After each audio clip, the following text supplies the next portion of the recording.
미카엘과 그의 사자들 교회 153번째 설교를 시작하겠습니다. 이 설교는 일주일에 약 1회가 주어지며 하나님의 말씀을 깨달아 다른 사람에게 전할 때 제대로 전하는 것을 목표로 하고 있습니다. 하나님의 말씀이 주어질 때 열심히 공부하여서 목표를 달성하시기 바랍니다. 여러분, 우리는 매일 예수님의 이름으로 기도를 합니다. 그런데 우리 주 예수 그리스도께서는 왜 이 세상에 오셨습니까? 궁금하신 적이 있죠? 요한복음 9장 39절로 41절까지 봅니다. 예수께서 가라사대 내가 심판하러 이 세상에 왔으니 보지 못하는 자들을 보게 하고 보는 자들을 소경되게 하려 함이라 하시니 바리새인 중에 예수와 함께 있던 자들이 이 말씀을 듣고 우리도 소경인가? 예수께서 가라사대 너희가 소경되었다면 죄가 없으려니와 본다고 하니 너희 죄가 그저 있느니라. 아멘. 여러분, 아담 이후의 모든 인간들은 죄인이라고 했습니다. 아담 이후의 모든 인간들은 그러므로 소경이라 했습니다. 그래서 그들은 하늘과 하늘의 것들을 보지 못합니다. 그렇죠? 그런데 하나님의 은혜로 성도가 눈을 뜨게 되면 그는 새로운 피조물이 되는 것입니다. 세상을 새롭게 바라보는 눈을 가지게 되어 그의 삶이 자기 중심에서 하나님 중심으로 바뀌게 되는 것입니다. 하나님을 향한 지향성이 생기게 되는 것입니다. 우리가 하나님의 은혜로 눈을 뜨게 된다는 것, 그것은 다른 차원의 삶과 존재가 됐던 것입니다. 즉 하나님 나라에 대한 계시의 진정한 의미를 이해할 수 있게 된다는 것입니다. 계시란 다름 아닌 유한한 인간에게 무한하신 하나님과 하나님 나라가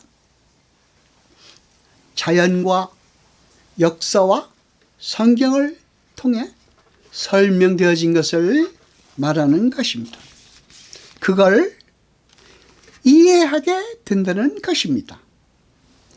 성도는 그렇게 자연인의 상태에서는 보지 못하던 하나님의 나라의 진정한 의미를 이해하고 알아봅니다.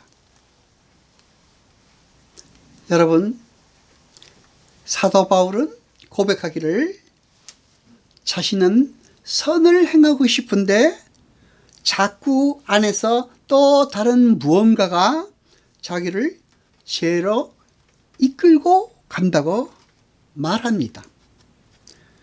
로마서는 사도 바울이 3차 전도 여행을 끝낼 때쯤인 AD 57년경에 이루어졌습니다. 그러니까 그때는 바울의 사역 말기입니다. 그러니까 사도는 그의 사역 기간 내내 자신의 죄와 끊임없이 싸움을 했으며 때로는 그 죄에 밀린 자기 자신의 나약함에 고백을 하지 않을 수 없었다는 말이 되는 것입니다. 그러니까 여러분, 우리는 하나님의 은혜로 새롭게 눈을 뜨게 된 것은 영의 상태를 말합니다. 그런데 몸은 여전히 죽은 상태입니다. 따라서 성도는 구원을 받은 이후에도 죽은 몸 혹은 죽을 몸 때문에 여전히 죄의 영향을 받을 수 있다는 말입니다.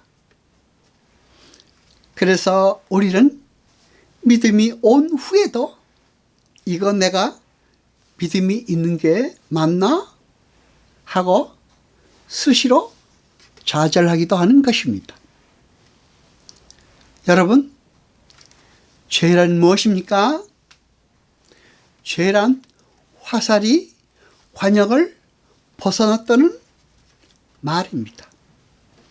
그러니까 화살이 관역을 벗어난 상태를 죄라고 합니다. 하마르티아. 그렇죠? 그리고 그 죄의 핵심 내용은 뭡니까? 내가 하나님의 자리에 앉기 위해서 하나님과 관계없는 생각을 하고 행동을 하는 모든 것을 죄라고 합니다. 그렇습니다. 그게 화살이 관역을 벗어난 상태인 것입니다. 그래서 바리새인들의 구제나 금식이나 선행이 그리고 윤리적인 삶을 살았지만은 하나님께서 저주하신 것입니다. 그 구제나 금식이나 선행이나 윤리적인 삶을 살았다 할지라도 우리가 보기에는 선하게 산 건 맞지만 하나님과 관계없는 구제나 선교나 선행은 죄인 것입니다.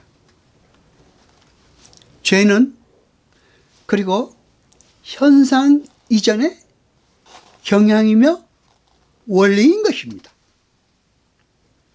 그러니까 하나님을 알지 못하는 상태에서 한 모든 행위는 악이라는 말입니다.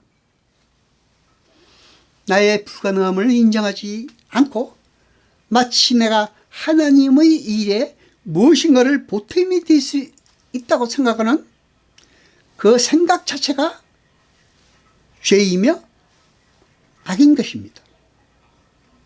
하나님의 일을 돕겠다고 하는 그 발상 자체가 죄입니다.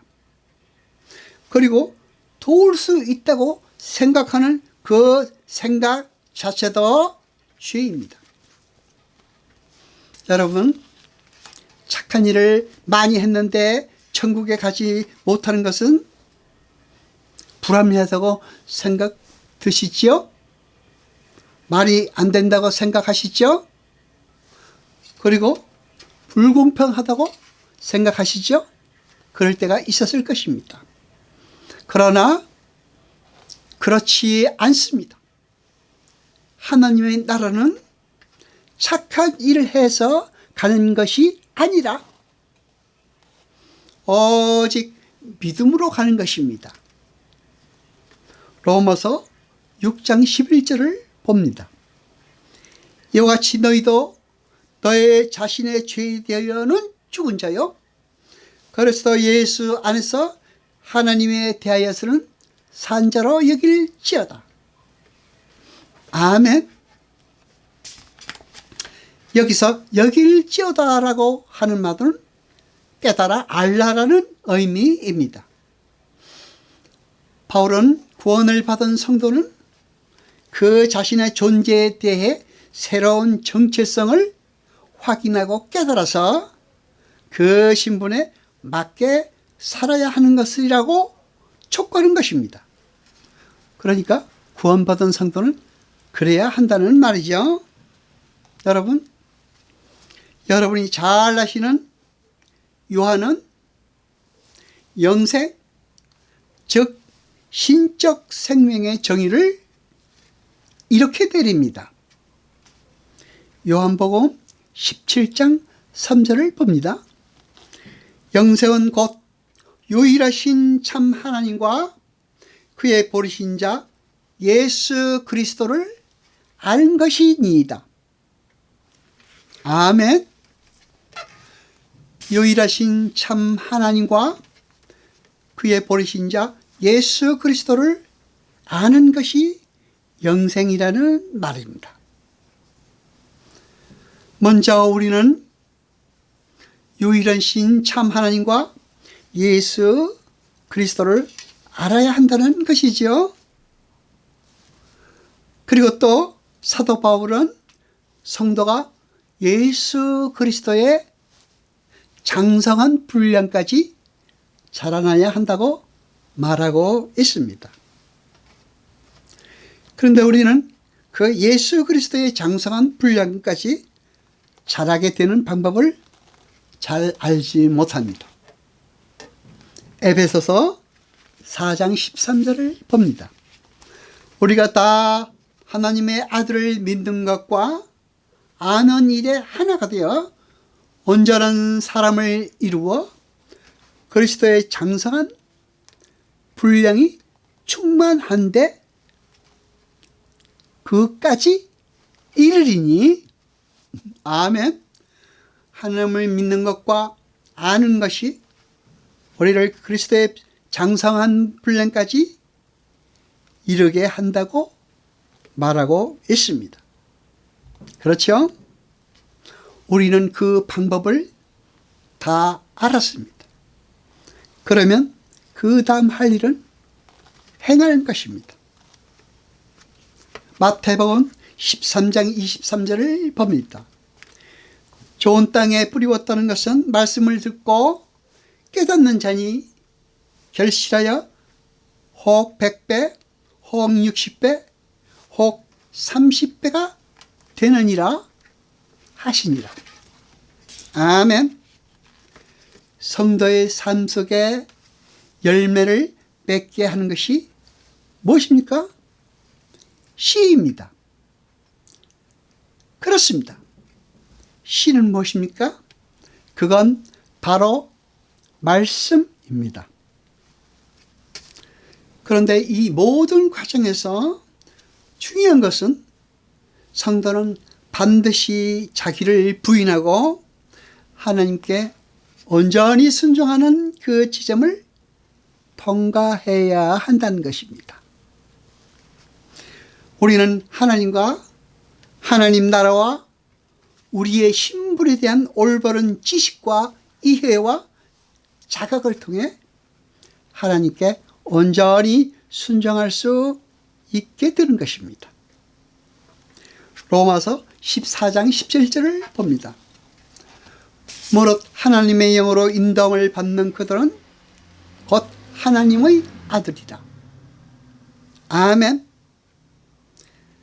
여러분, 우리 성도는 하나님의 상속자입니다. 하나님께서는 우리에게 양자의 영을 주셨습니다. 그래서 우리는 그분을 아바 아버지라 부를 수 있게 된 자들이 된 것입니다. 우리는 하나님 아버지로부터 새 생명과 새로운 삶과 새로운 터전을 상속받게 된 것입니다. 우리가 우리를 부르신 그 분을 아는 만큼 우리에게 주어진 생명과 경건에 속한 모든 것이 우리의 것이 되는 것입니다. 그렇죠? 베드로후서 1장 3절을 봅니다. 그의 신기한 능력으로 생명과 경건에 속한 모든 것을 우리에게 주셨으니 이는 자기의 영광과 덕으로서 우리를 부르신 자를 알므로 말미암음이니라. 아멘. 이렇게 우리 성도가 이 땅에서 살아내야 할 삶은 율법으로서의 요구가 아니라 하나님의 상속자로서의 유업을 누리는 것입니다. 하나님께서 우리에게 나누어 주신 것을 우리가 함께 누리며 즐거워하는 것입니다. 그게 성도의 삶인 것입니다. 여러분, 이렇게 성도의 성숙은 하나님의 말씀에 관한 올바른 지식과 이해에 의해서 진행되는 것입니다. 뿐만 아니라 우리 성도 안에는 성령이 들어와 계십니다.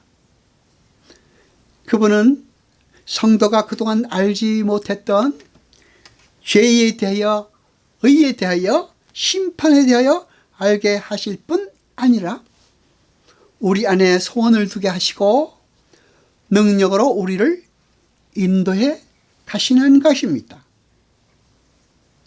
여러분, 우리가 구원을 얻게 되면 두 가지 국면의 변화를 갖게 됩니다. 그렇습니다. 그 하나가 인식론적 변화이고 두 번째가 존재론적 변화인 것입니다. 인식론적 변화가 무엇입니까? 사물을 볼 때에, 똑같은 사물을 볼 때에도 구원을 얻게 된 성도들은 다른 관점에서 본다는 것입니다. 똑같은 현상에 대해 다른 정의를 내린다는 것입니다. 존재론적 변화란 무엇입니까? 우리의 상태, 우리가 누구인가, 우리 존재에 대하여 알게 된다는 것입니다. 인간에 대하여, 나 자신에 대하여 알게 된다는 것입니다. 기도하시겠습니다. 여호와 아버지 하나님 거룩하시니여, 세세토록 영광과 찬송 받으소서. 말씀을 듣게 깨닫게 하시고 우리로 진리를 알게 하소서. 이 모든 것 감사드리며 우리 주 예수 그리스도 이름으로 기도드리옵나이다. 아멘.